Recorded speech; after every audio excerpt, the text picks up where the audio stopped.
Te, karoči, tāds gadījums atkal Arturs Čilk prātā.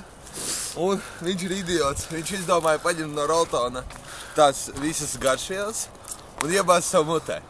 Un apēst. Nopietni. Es atvišāju, ja kāds vēl netic, es tūlīt saraušu paciņu un parādīšu visas tās garšvielas, kas tur ir. Tur arī Roltons ir un garšvielas un jā, un tur tik skaisti un būs tik garšīgi un būs tik daudz lamu vārdu. Garšīgs Roltoniņš. Zināt, kā bombs paketa. Un tagad, dāmas un kungi, būs tas moments. Es iedošu savam draugam paturēt manu ekstremālo gadījumu. Viņš toreiz. Un tagad, jā, viss tas brīdis, ko mēs gaidījām. Es, protams, izmetu kājā cūka.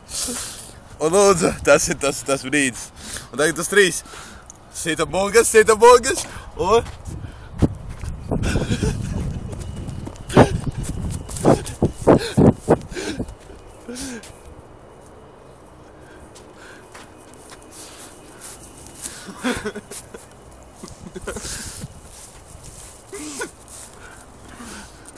Damn it! Ah! Сука! Ah!